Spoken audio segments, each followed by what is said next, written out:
Hey, this is Brandis. I wanted to make a video and talk today about forgiveness. And, whenever I start to talk about forgiveness, I feel like, oh God, it's so cliche, right? Everybody's always saying you got to forgive. You can't hold on to anger. You can't hold on to unforgiveness. Or, they say like to not forgive someone is to take poison and to expect them to die. And in the beginning, when I first started dealing with forgiveness and forgiveness work, I was like, oh, this is super easy. So if I forgive everybody, then that's going to free my energy up and I'll be able to then receive and remove blockages and receive all these things that I've been trying to create and manifest in my life. So I was like, oh, great. Everybody's forgiven. You forgiven, everybody forgiven. I don't care what you did, who you did it with, like everybody's forgiven. You're human, blah, blah, blah. And I was like, next. And so I thought that was simple and really easy. But, as my mom would say, it's like an onion. It's like you peel off a layer and it's good. But then something else comes up and you realize, oh, there's some more in here I have to forgive. You peel off another layer. Or when you're dealing with somebody with whom you're trying to hold the vibration of forgiveness, and perhaps that person has done something again to maybe re-trigger like the original reason why you needed to forgive them in the first place, then you have to go back and continue to do that work and continue to forgive this. One of the reasons why I think this is so important to my mission with Rich Hippie Mama and helping single mothers heal emotionally and recover mentally, emotionally, and financially is because when we set our goals up and when we do our vision boards and have our vision board parties or write out our goals and doing our visualizations of all the things that we want, if we are holding on to any anger, any resentment, or any places of unforgiveness, it can be a blockage that hinders us from receiving the things that we want to create in our lives.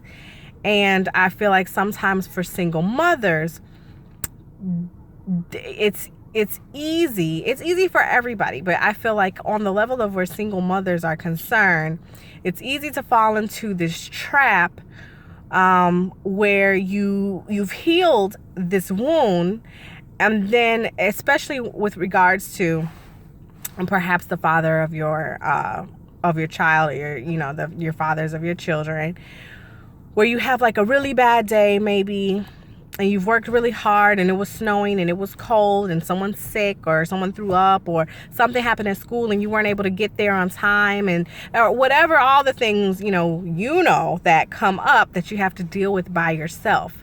And it's easy to go, you know what, if only, their dad would just be this way or do this or do that way or da da da da da. And then even though you might like brush it off, like in a few hours after you've calmed whatever fire was going on, that little piece can still stay there. And that little piece can continue to kind of like fester underneath, where you thought you had cleared it. Something happened and it kind of like popped it up, and that's another layer that you got to go through, and you just got to keep clearing that shit out. Okay, so just one of the things I just wanted to say is that like ladies, really take some stock and take some inventory, especially if you're going through custody or court, or trying to get accustomed to perhaps a new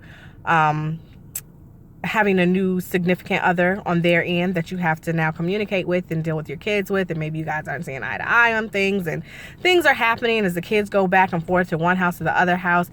Man, you've got to bless your significant other. You've got to bless your significant other's spouse, or your co-parent's significant other. You have to continue to hold them in love and continue to bless them and continue to forgive them. That doesn't mean that you have to let them do whatever and walk all over. It just means that you're constantly checking in with yourself.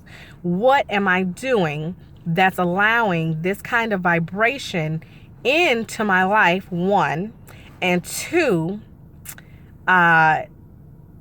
how can I be the catalyst for change in my life and in my children's life? How can I step up and be that light for my family? And I found that the best place to start with that process is in the frickin' forgiveness. You're just gonna have to let some things go. You're gonna have to own up to the fact that you played a part in it, and that's okay. Forgive yourself. I have to forgive myself most of all. Sometimes I'm so frustrated with myself. How did I do that to myself? How did I get here? Why did I make these choices? Out of all the people in the world, dear Lord, how did I get here? But I have to have compassion for myself. I have to love myself. I have to understand who I was then, where I was then, and why I made those decisions.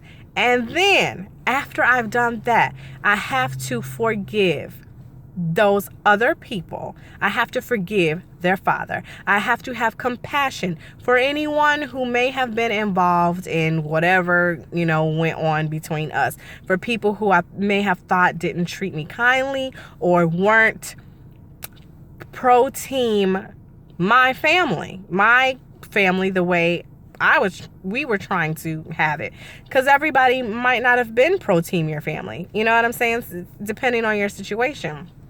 Forgive everybody, because when you can have compassion for yourself, you can have compassion for them, and understand that sometimes, that whatever someone should have done, whatever someone should have been, whatever someone should have give, they just weren't that. They didn't have it.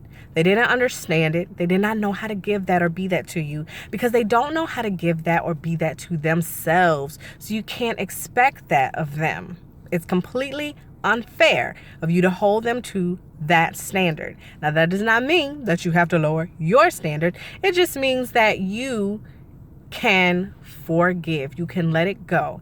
And in the forgiving and letting it go, you can change the vibration. You can be that catalyst, and you can set yourself free of all of that crap.